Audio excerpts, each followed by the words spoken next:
नमस्कार बच्चों, आज आपको क्लास 11th विषय हिंदी गद्य खंड का जो आपका तीसरा चैप्टर है अपू के साथ 2.5 साल, सत्यजीत राय द्वारा लिखा हुआ। अपू के साथ 2.5 साल ये प्रसिद्ध फिल्म निर्माता सत्यजीत राय द्वारा रचित उनका एक संस्मरण है।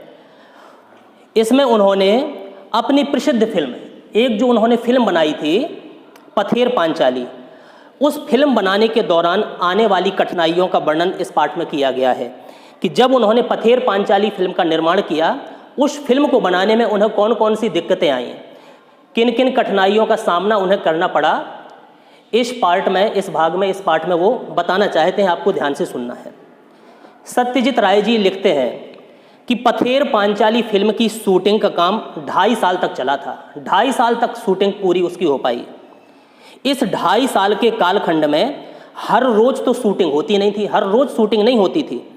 मैं तब एक विज्ञापन कंपनी में नौकरी करता था। सत्यजीत राय कहते हैं जब पथेर पांचाली फिल्म बनाई उस समय हम एक विज्ञापन कंपनी में काम किया करते थे, नौकरी करते थे। नौकरी के काम से जब फुर्सत मिलती, जब हमें नौकरी के काम से फुर्सत मिला करती, तब हम शूटिंग किया करते थे। मेरे पास उस समय पर्याप्त पैसे भी नहीं थे कि सीधे हम फिल्म के निर्माण में पैसों को लगा दें। पर्याप्त मात्रा में पैसे भी हमारे पास नहीं थे। पैसे खत्म होने के बाद, जहाँ से पैसे खत्म हो जाते थे, फिर से पैसा जमा होने तक शूटिंग को हमें स्थगित रखना पड़ता था। जितना पैसा आया फिर शूटिंग में लगा दिया, शूटिंग का कार्य करते रहे। जब पैसे की समाप्ति हो गई फिर पैसा जुटाने के लिए लेखक को लगना पड़ता था। इसलिए पैसा इकट्ठा करने के लिए, कमाई करने के लिए, जब तक कमाई थोड़ी बहुत नहीं हो जाती थी तब तक शूटिंग को स्थगित कर देते थे, रोक देते थे। शूटिंग का आरंभ करने से पहले, फिल्म का काम करने के लिए सबसे पहले कलाकार इकट्ठा करना एक बड़ा आयोजन हुआ कि फिल्म का निर्माण करना है भाई, अब इसमें हमें कलाकार रखने हैं, किन किन पात्रों को हमें रखना हुआ है। तो एक विशाल आयोजन कलाकारों के चुनाव के लिए हमने किया। विशेषकर जो पथेर पांचाली फिल्म हमने बनाई उसमें अपू की भूमिका निभाने के लिए एक लड़के की भूमिका देना थी उस फिल्म में, जिसका नाम रखा था फिल्म में अपू। तो अपू की भूमिका के लिए 6 साल के लड़का नहीं मिल पा रहा था कि 6 साल का हमें लड़का चाहिए था अपू के लिए, जो अपू का रोल अदा करेगा फिल्म में। लेकिन 6 साल की उम्र का लड़का जैसा हमें चाहिए था वैसा नहीं मिल रहा था। आखिरकार फिर मैंने क्या किया, अखबार में उस संदर्भ में एक इश्तिहार दे दिया, अखबार में निकाल दिया। रास बिहारी एवेन्यू की एक बिल्डिंग में, रास बिहारी जी जो एवेन्यू है, रास बिहारी एवेन्यू की एक बिल्डिंग में मैंने एक कमरा ले लिया भाड़े पर, किराए पर। वहाँ पर जब मैंने इश्तिहार निकाला तो उस कमरे में जहाँ पर मैंने भाड़े पर कमरा लिया उसका पता दे दिया था कि यहाँ पर इंटरव्यू होगा बच्चों का। जो बच्चे उत्सुक हैं कार्य करने के लिए कृपया यहाँ पर संपर्क करें। तो उस कमरे में वहाँ पर बच्चे इंटरव्यू के लिए आते थे। बहुत से लड़के इंटरव्यू देने आए जो अपू की भूमिका के लिए थे, लेकिन अपू की भूमिका के लिए मुझे जिस तरह का लड़का चाहिए था वैसा एक भी नहीं मिला, एक भी लड़का नहीं मिल पाया। एक दिन एक लड़का आया, उसकी गर्दन पर लगा पाउडर देख करके, उसकी गर्दन में पाउडर लगा हुआ था, वो पाउडर देख करके मुझे शक हुआ, कुछ शक सा हुआ। नाम पूछने पर, जब मैंने उसका नाम पूछा कि आपका नाम क्या है बेटा, तो नाम पूछने पर उसने एक नाजुक आवाज में, कमजोर सी आवाज में बोला टिया, मेरा नाम टिया है। उसके साथ आए उसके पिताजी से फिर मैंने पूछा क्या अभी अभी इसके बाल कटवा कर आप लाए हैं? बाल कटे हैं, देखो तो गर्दन में पाउडर लगा हुआ है, क्या अभी अभी आपने इसके बाल कटवाए हैं? तो वे सज्जन पकड़े गए, हाँ इसके बाल बहुत बड़े थे इसलिए मैंने अभी अभी कटवाए हैं, लड़के जैसे इसके बाल बनवाए हैं। तो वो पकड़ गए। असल में फिर उन्होंने बता दिया कि इसके बाल बड़े थे क्योंकि ये मेरी लड़की है, ये लड़का नहीं है, यह मेरी बेटी है। लेकिन अपू की भूमिका मिलने की आशा से कि इसको अपू की भूमिका मिल सकती है, इसलिए इसके बाल कटवाकर मैं आपके यहाँ ले आया हूँ। विज्ञापन देकर के भी अपू की भूमिका के लिए सही तरह का लड़का ना मिलने के कारण मैं बेहाल हो गया। जैसा लड़का चाहिए था वैसा मिल नहीं रहा था। आखिर एक दिन मेरी पत्नी छत से नीचे आकर मुझसे बोली, पास वाले मकान की छत पर एक लड़का गया जहाँ पर कमरा लिया है। तो क्या बताया, मेरी पत्नी एक बार उसी कमरे की छत पर गई तो देखा कि मुझसे बोली कि पास वाले मकान की, जो अपने पास में जो मकान है ना, इसकी छत पर एक लड़का देखा है हमने, जरा उसे तो बुलाइए, क्या वो अपू की भूमिका के लिए फिट हो सकता है? आखिर हमारे पड़ोस के घर में रहने वाला लड़का सुबीर बनर्जी ही, जो पड़ोस में रहता था उसका शुबीर बनर्जी नाम था, आखिरकार वही लड़का हमने फिर अपू की भूमिका के लिए पथेर पांचाली फिल्म के लिए चुन लिया, वो अपू बना। फिल्म का काम आगे भी 2.5 साल चलने वाला है, अभी शुरुआत है, 2.5 साल तक काम चलना है। इस बात का अंदाज़ा मुझे पहले नहीं था कि 2.5 साल तक काम चलेगा इसका, 2.5 साल तक फिल्म पूरी हो पाएगी। इसलिए जैसे जैसे दिन बीतते गए वैसे वैसे मुझे डर लगने लगा। अपू और दुर्गा की भूमिका निभाने वाले बच्चे अगर ज़्यादा बड़े हो गए कि 2.5 साल तक काम करना है, पैसे की कमी है, जहाँ तक पैसा रहा तब तक काम करेंगे, फिर काम को रोकना पड़ेगा। तो जिनको मैंने अपू के लिए चुना है, और एक लड़की चुनी थी दुर्गा नाम की, दुर्गा का रोल जो अदा करेगी, तो अपू और दुर्गा जिनको हमने चुना है, क्या ये 2.5 साल तक और बड़े ना हो जाएं? ठीक है ना, ज़्यादा बड़े हो गए तो फिल्म में वह दिखाई देगा कि भाई अब तो बड़े हो गए ये। लेकिन मेरी खुशकिस्मती से उस उम्र में बच्चे जितने बढ़ते हैं, छोटी उम्र में बच्चे जितने बढ़ते हैं, उतने अपू और दुर्गा की भूमिका निभाने वाले बच्चे नहीं बढ़े। इंदिरा ठाकुरन की भूमिका निभाने वाली एक बुढ़िया का रोल था, इंदिरा ठाकुरन, वो निभाने वाली, उसका जिसने रोल अदा किया था 80 साल उम्र की चुन्नी बाला देवी एक बुढ़िया थी, उसको हमने इंदिरा ठाकुरान की भूमिका अपनी फिल्म में दी थी। तो 2.5 साल तक काम कर सकी, यह भी मेरे सौभाग्य की बात थी कि 80 साल की बुढ़िया का हमने चुनाव किया था, तब भी वो चलती रही, कोई बीमार नहीं हुई, न ख़त्म हुई वो, तो ये भी हमारे लिए सौभाग्य की बात थी। अब शूटिंग की शुरुआत में ही, जब शूटिंग की शुरुआत करी तो शूटिंग की शुरुआत में ही एक गड़बड़ हो गई। अपू और दुर्गा को लेकर के हम कलकत्ता गए। कलकत्ता से 70 मील पर पालशिट नाम का एक गांव गए, कलकत्ता के पास में है, 70 किलोमीटर की दूरी पर, 70 मील की दूरी पर पालशिट नाम का एक गांव है। वहाँ अपू को और दुर्गा को, वो लड़का और लड़की जो चुने गए थे अब, ठीक है, उनको ले गए। वहाँ रेल लाइन के पास काश फूलों से भरा एक मैदान था, रेल लाइन निकली थी, रेल की पटरी निकली थी, वहाँ काश फूलों का एक बगीचा था, एक मैदान था जिसमें काश फूल लगे हुए थे। अपू और दुर्गा पहली बार रेलगाड़ी देखते हैं। एक सीन ऐसा शूट करना था जिसमें अपू और दुर्गा जो 2 बच्चे थे ना, तो वो पहली बार रेलगाड़ी देखते हैं, कभी रेलगाड़ी देखी नहीं, पहली बार। इस सीन की शूटिंग हमें करनी थी। यह सीन बहुत बड़ा था, एक दिन में उसकी शूटिंग पूरी होना नामुमकिन थी, काफ़ी देर तक हमें शूट करना था, तो एक दिन में तो शूटिंग पूरी नहीं हो पाएगी, कम से कम 2 दिन लग सकते थे वो शूट करने में, ठीक है ना। पहले दिन क्या रोल करना था? पहले दिन जगत धात्री पूजा का त्यौहार था, दुर्गा जी की पूजा का आयोजन करना था फिल्म में, ये दिखाना था। तो पहले दिन क्या किया, जगत धात्री पूजा का त्यौहार था। दुर्गा के पीछे पीछे दौड़ते हुए अपू काशफूलों के वन में पहुंचता है। पहले दुर्गा पहुंचती है काशफूलों के बगीचे में, पीछे पीछे दौड़ता हुआ अपू पहुंच जाता है। सुबह हमने शूटिंग शुरू कर दी और शाम तक हमने सीन का आधा भाग चित्रित कर लिया, काशफूलों के बगीचे वाला आधा भाग चित्रित कर लिया, दुर्गा जी की पूजा वाला भाग। निर्देशक, छायाकार, छोटे अभिनेता अभिनेत्री, हम सभी इस क्षेत्र में नवागत होने के कारण थोड़े बोराए हुए थे, कभी इस क्षेत्र में आए नहीं थे जहाँ पर काशफूलों का बगीचा था, तो पहली बार आए थे, इसलिए उस क्षेत्र से थोड़ी अनभिज्ञ थे, बोराए हुए थे। बाकी का सीन बाद में चित्रित करने का निर्णय लेकर के हम घर पहुँच गए। शाम तक आधा भाग तो हमने शूट कर लिया, कहा कि अब कल करेंगे आधा भाग। 7 दिन बाद शूटिंग के लिए, ठीक है ना, तो 2 दिन की शूटिंग हमने वहाँ पर की, पहले दिन दूसरे दिन, और फिर घर लौट आए कि अब इसी स्थान पर हम 7 दिन के बाद फिर से ये काशफूलों के बगीचे में शूटिंग करेंगे। तो 7 दिन के बाद शूटिंग के लिए जब हम उस जगह गए, वहीं काशफूलों के बगीचे के पास गए, फिर से उसी जगह, तो वह जगह पहचान में ही नहीं आ रही थी, पहचान नहीं पाए। लगा कि ये हम कहाँ आ गए हैं, कहीं दूसरी जगह आ गए क्या, कहाँ गए वे सारे काशफूल नदारत थे। बीच के 7 दिनों में जानवर ने भी सारे काशफूल खा डाले, अब तो उसका स्वरूप ही बदल गया था उस स्थान का। अब अगर हम उस जगह आधा भाग तो हमने शूट कर लिया था, अब आधा भाग और शूट करना था। अब वहाँ आधे भाग की अगर शूटिंग करते तो पहले आधे सीन के साथ उसका मेल कैसे बैठता, वहाँ काशफूल था, उनका बगीचा था, और यहाँ बगीचा पूरा साफ हो गया, कैसे, ठीक है कि नहीं। तो उसमें से जो कंटिन्यूटी थी वो नदारत हो चुकी थी। उस सीन के बाकी अंश की शूटिंग हमने उसके अगले साल शरद ऋतु में, जब फिर से वह मैदान का शरद ऋतु में काशफूल आते थे, तो उस आधे सीन की शूटिंग हमने कब की पता है आपको? 1 साल बाद, अगले साल जब शरद ऋतु आई, जब फिर से वह मैदान काश फूलों से भर गया तब की। उसी समय रेलगाड़ी के भी शॉट लिए। रेलगाड़ी जाती है, वो लोग प्रसन्नतापूर्वक रेलगाड़ी को देखते हैं, दोनों बच्चे अपू और दुर्गा। लेकिन रेलगाड़ी के इतने शॉट्स थे कि एक रेलगाड़ी से काम नहीं चला। वो तो आई पटरी पर और निकल गई, एक रेलगाड़ी से काम नहीं चलना था।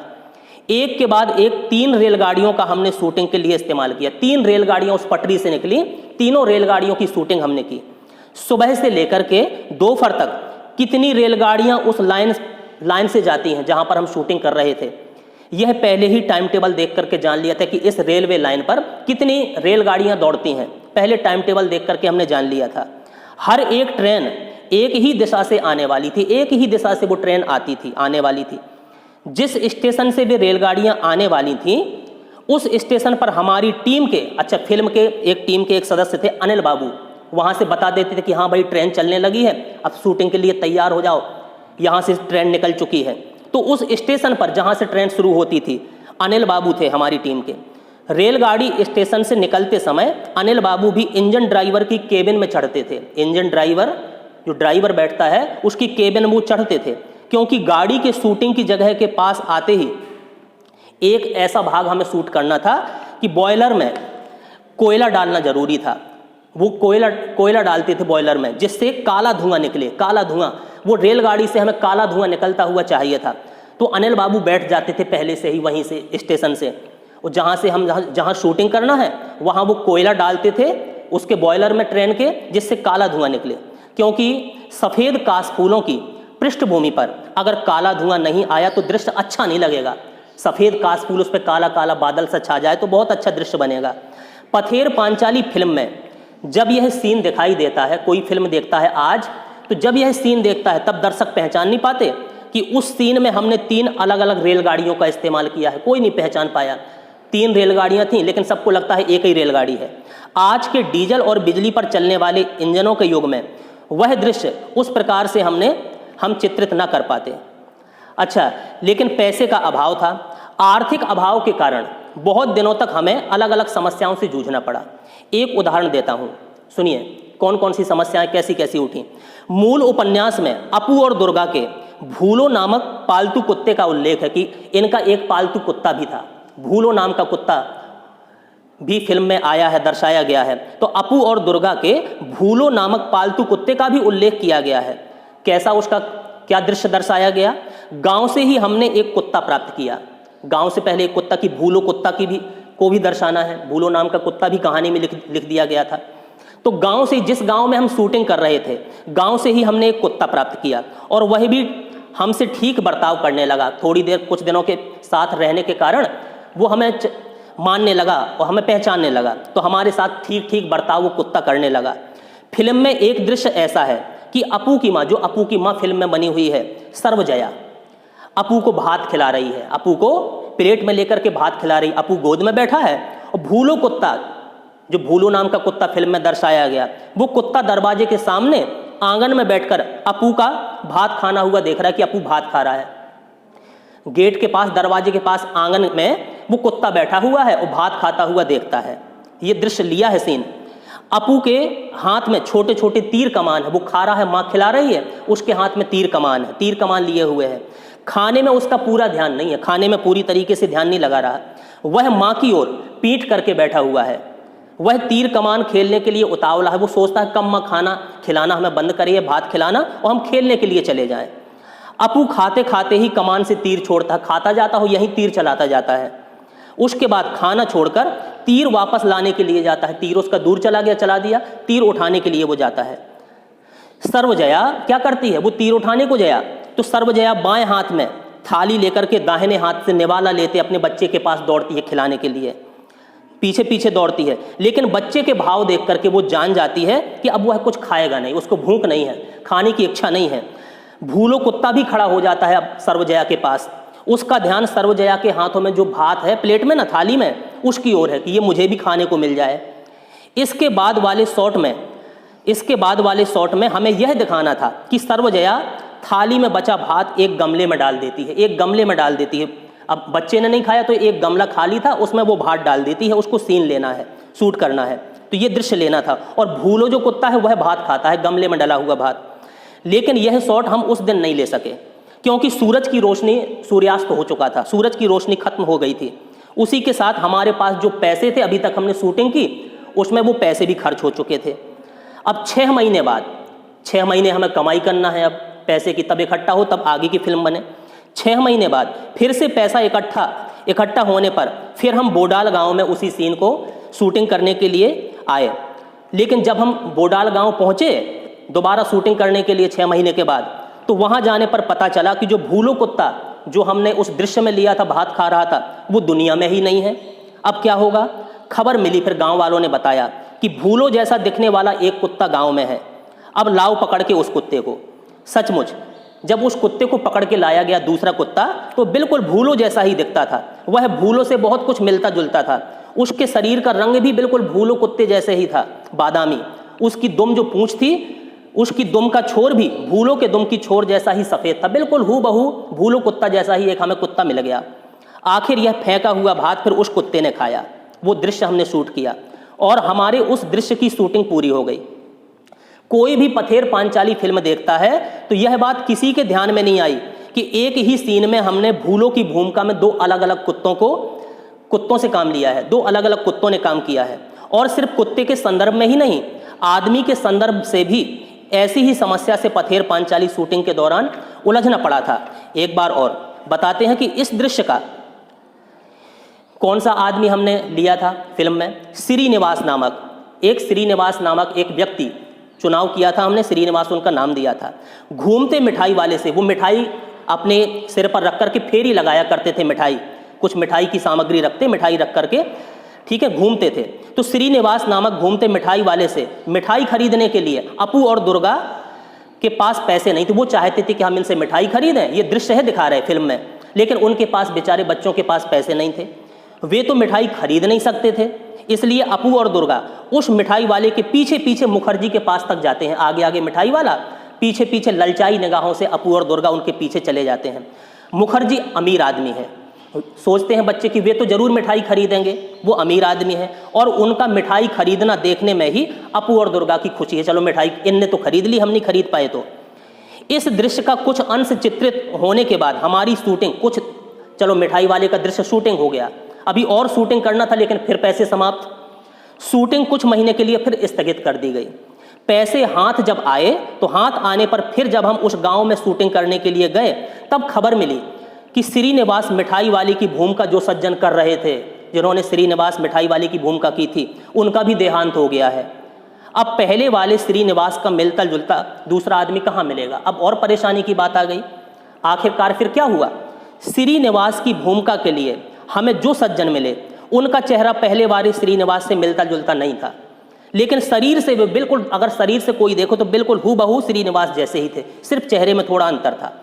तो उन्हीं पर हमने दृश्य का बाकी अंश चित्रित किया, फिर उनको ही उस भाग में रोल दे दिया। फिल्म में दिखाई देता है कि 1 नंबर श्रीनिवास बांसवन से बाहर आते हुए दिखाई देते हैं, उनका चेहरा दिखाई देता है। और अगले शॉट जब लिया तो 2 नंबर वाले यानी दूसरे श्रीनिवास जिनका चुनाव अब किया, उनकी तरफ सिर्फ उनकी पीठ दिखाई देती है कैमरे की तरफ, मुखर्जी के घर के गेट के अंदर जाते हुए। पथेर पांचाली फिल्म अनेक लोगों ने अनेक बार देखी है, लेकिन श्रीनिवास के मामले में यह बात किसी के ध्यान में नहीं आई कि ऐसा मैंने नहीं सुना कि 2 श्रीनिवास इसकी भूमिका में लिए गए। इस श्रीनिवास के सीन में ही एक शॉट के वक्त हम बिल्कुल तंग आ गए थे, और वह भी उस भूलो कुत्ते की वजह से। कैसे? छोटे से पुकुर के पास पोखर टाइप का था, मिठाई वाला खड़ा है और इस पार अपने घर के पास अपू और दुर्गा मिठाई वाले को ललचाई नजर, एक तालाब सा है छोटा सा पोखर टाइप का, उस तरफ मिठाई वाला खड़ा हुआ है और पोखर के इस तरफ अपू और दुर्गा। मिठाई को देख करके वो ललचाई निगाह से देखते हैं। क्यों मिठाई खरीदेंगे? श्रीनिवास ने कहा। मिठाई वाले के इस सवाल का वे ना में जवाब देते हैं, क्योंकि पैसे नहीं थे तो कैसे खरीदते। तब मिठाई वाला मुखर्जी के घर की ओर जाने लगता है। दुर्गा अपू से कहती है चल हम भी चल जाएंगे। भाई बहन दौड़ते हैं मिठाई वाले के पीछे पीछे, और उसी समय पीछे झुरमुट में पेड़ की आड़ में जो भूलो नाम का कुत्ता बैठा था, वो भी छलांग मार करके उनके साथ दौड़ने लगता है। हमें ऐसा सीन लेना था, सत्यजीत राय जी कहते हैं।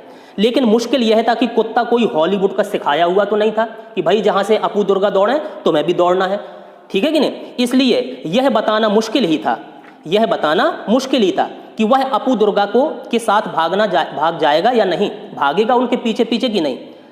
कुत्ता जिस मालिक का था, जिस व्यक्ति का था, कुत्ते के मालिक से हमने कहा था अपू दुर्गा जब भागने लगते हैं तब तुम अपने कुत्ते से उन दोनों के पीछे भागने के लिए कहना भाई, क्योंकि ये शूटिंग हमें ऐसी ही करनी कि पीछे भागना चाहिए कुत्ता आपका। लेकिन शूटिंग के वक्त दिखाई देता है कि कुत्ता मालिक की आज्ञा का पालन नहीं करता, वो आज्ञा देता है कि भाग, लेकिन कुत्ता नहीं भागता है। इधर हमारा कैमरा चालू था, कीमती फिल्म जाया हो रही थी, कीमती फिल्म जिसको बड़ी मुश्किल से हम बना पा रहे थे, उसका समय बर्बाद हो रहा था और मुझे बार बार चिल्लाना पड़ रहा था, कट कट, यानी काट रहे थे उस फिल्म को, वो शॉट सही नहीं आ रहा था, कुत्ता पीछे नहीं दौड़ रहा था। अब यहाँ धीरज रखने के सिवा कोई उपाय ही नहीं था दूसरा, अब धैर्य को ही धारण करना है। अगर कुत्ता बच्चों के पीछे दौड़ा तो ही उनका पालतू कुत्ता लगेगा कि वास्तव में अपू और दुर्गा का ये पालतू कुत्ता है, और नहीं दौड़ा तो काहे का पालतू कुत्ता है, लगेगा ही नहीं, तो दौड़ना चाहिए कुत्ते को। आखिर मैंने दुर्गा से फिर क्या कहा कि भाई एक उपाय करो। अब दुर्गा, मैंने दुर्गा से कहा, जो लड़की दुर्गा का रोल अदा कर रही थी, कि अपने हाथ में थोड़ी सी मिठाई ले लेना और पीछे की तरफ अपना हाथ कर लेना, वह कुत्ते को दिखाना, उस मिठाई को देख करके कुत्ता तुम्हारे पीछे पीछे दौड़ेगा। फिर दौड़ने को कहा, तो जब ऐसा काम किया तो कुत्ता उसके पीछे भागा और हमें हमारी इच्छा के अनुसार जैसा चाहते थे कि कुत्ते को दौड़ाते हुए पीछे पीछे अपू दुर्गा के पीछे भागते हुए, वो शॉट हमने ले लिए। तो पैसों की कमी के कारण ही बारिश का दृश्य चित्रित करने में बहुत मुश्किल आई। बारिश का चित्र एक करना था हमें शूट, तो लेकिन पैसों के अभाव में बड़ी दिक्कत आई वो शूट करने में, क्योंकि बरसात के दिन में आए और गए, बरसात के दिन आए और गए, लेकिन पैसे नहीं थे तो बरसात का चित्र भी हमने शूट नहीं कर पाया। इस कारण शूटिंग बंद रखी बरसात के समय। आखिर जब हाथ में पैसे आए, जब कमाया हमने, तब अक्टूबर का महीना शुरू हो गया था, बरसात समाप्त हो गई थी, अब बारिश का सीन हमें लेना था तो बड़ी मुश्किल थी। तो शरद ऋतु का समय चल रहा था, निरभ्र आकाश के दिनों में भी आसमान बिल्कुल साफ था, तो शायद बरसात होगी, अनुमान था कि भाई बरसात हो जाए तो बहुत अच्छी बात, बरसात का सीन शूट हो जाए। इस आशा से मैं अपू और दुर्गा की भूमिका करने वाले बच्चे, कैमरा और तकनीशियन को साथ लेकर हर रोज उस देहात में जाया करता था और बैठा रहता था, शायद बरसात हो जाए तो वो भाग शूट हो जाए। आकाश में एक भी काला बादल नहीं दिखाई देता, तो मुझे लगता था कि बरसात होगी कि नहीं होगी। मैं इच्छा करता वह बादल बहुत बड़ा हो जाए और बरसने लगे, रोज भगवान से मैं प्रार्थना करता था। आखिर भगवान ने मेरी एक दिन प्रार्थना सुन ली। आखिर एक दिन हुआ भी वैसा, शरद ऋतु में भी, शरद ऋतु थी और आसमान में अचानक बादल छा गए और धुआंधार बारिश हुई। उसी बारिश में भीग करके दुर्गा भागती हुई आई और उसने पेड़ के नीचे भाई के पास आसरा लिया।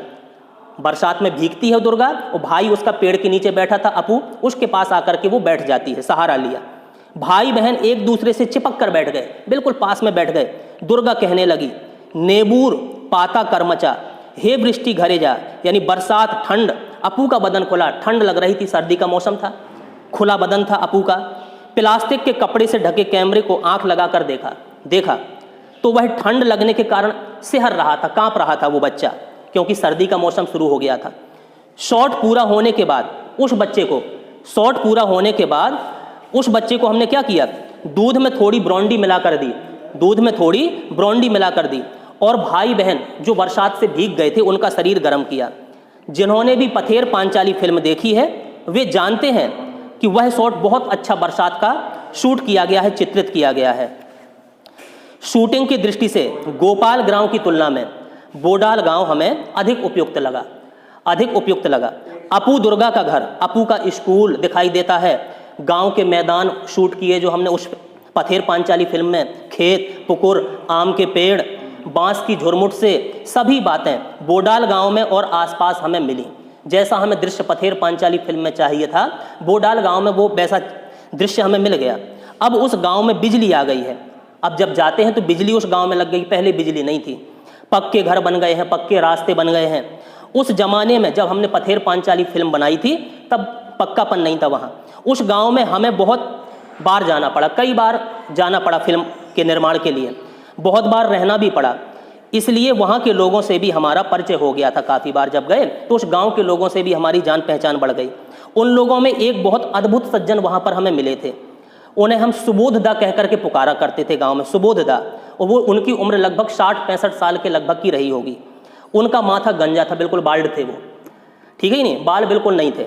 वे अकेले ही एक झोपड़े में रहते थे। उनका गांव के बिल्कुल किनारे पर एक झोपड़ा था, वो अकेले गांव में वो निवास किया करते थे। कभी कभी वो दरवाजे पर बैठ करके खुद ही अपने आप में कुछ ना कुछ बड़बड़ाते रहते थे, तो लोग बाग देख करके उनको पागल कहते थे। हम उस गांव में एक फिल्म की शूटिंग करने वाले हैं। जब उनको पता चला सुबोधदा को कि हम लोग फिल्म वाले आए हैं, उस गांव में शूटिंग करना चाहते हैं, यह जानकर भी गुस्सा हो गए। पहले तो हमें देखने पर भी चिल्लाए, अरे फिल्म वाले आए हैं, मारो उनको लाठियों से मारो। लेकिन पूछताछ करने पर लोगों ने बताया, जब पूछा कि भाई ये मारने के लिए क्यों कहते हैं, तो लोग बागों ने बताया उस गांव के कि मानसिक रूप से वो बीमार थे। बाद में सुबोधदा से हमारा फिर अच्छा परिचय हो गया। वे हमें पास बुलाकर दरवाजे में बैठकर वायलिन बहुत अच्छी बजाया करते थे, तो वायलिन पर लोकगीतों की धुनें बजा करके हमको सुनाया करते थे। बीच बीच में हमारे कानों में फुसफुसाते, वो साइकिल पे जा रहा आदमी, तुम देख रहे हो ना जो साइकिल पे आदमी चला जा रहा है, वह कौन है जानते हो? वह है रूजवेल्ट, पक्का पाजी। उसके मत से दूसरा एक था चर्चिल, वो एक था हिटलर, तो एक था अब्दुल गफ्फार खान।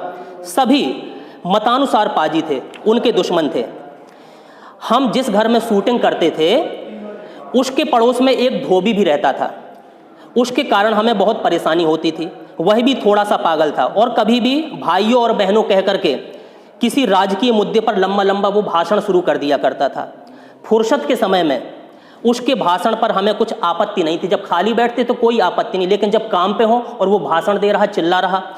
लेकिन अगर शूटिंग के वक्त भाषण शुरू करता तो हमारे साउंड का काम प्रभावित हो सकता था। उस धोबी के रिश्तेदारों ने अगर हमारी मदद ना की होती फिल्म के निर्माण के समय, तो एक धोबी सचमुच ही एक सिरदर्द बन जाता हमारे फिल्म के बनाते समय। अच्छा, जिस घर में हम पथेर पांचाली की शूटिंग करते थे वह घर हमें एकदम ध्वस्त अवस्था में मिला था। जिसमें शूटिंग कर रहे थे एक ध्वस्त अवस्था में वो मकान था। उसके मालिक कलकत्ता में रहते थे।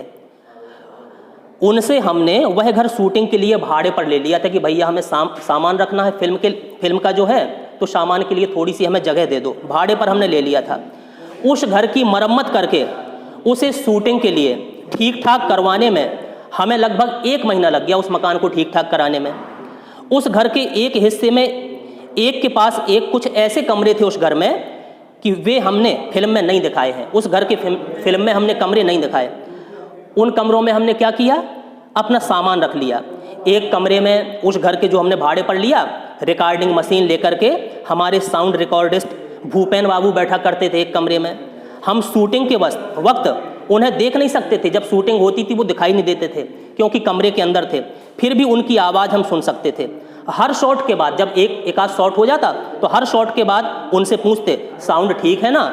भूपेन बाबू इस पर हाँ या ना में जवाब देते, कभी हाँ कह देते, कभी ना में जवाब दे देते।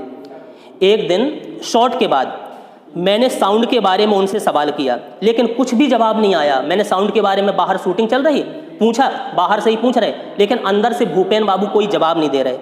फिर एक बार पूछा, भूपेन बाबू साउंड ठीक है ना? इस पर भी जवाब ना आने पर मैं उनके कमरे में गया तो देखा कि एक बड़ा सा सांप उनके कमरे की खिड़की से नीचे उतर रहा था। एक सांप था बड़ा भारी, कमरे की खिड़की से नीचे उतर रहा था। वह सांप देख करके भूपेन बाबू सहम गए थे, बहुत डर गए थे, उनकी बोलती भी बंद हो गई थी। वह सांप हमने वहां आने पर कुछ ही दिनों के बाद देखा था। पहले एक बार और देखा था, वो सांप देखा था।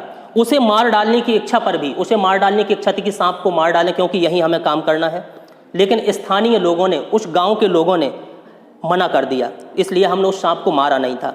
वह वास्तु सर्प था और बहुत दिनों से वह उस गांव में रह रहा था। उस गांव के लोग उसको देवता की भांति पूजा करते थे। तो ये भाग था पथेर पांचाली फिल्म का, जो सत्यजीत राय जी ने लिखा हुआ है कि इस फिल्म के निर्माण करते समय उनको कौन कौन सी दिक्कतें, कितनी परेशानियां आई, ये सभी आपने अभी सुना। आपको ये पाठ समझ में आया होगा। अगर कहीं कोई दिक्कत होती है तो आपको इस पाठ को पूछना है, समझना है। इसलिए इस पाठ को यहीं समाप्त करते हैं। धन्यवाद।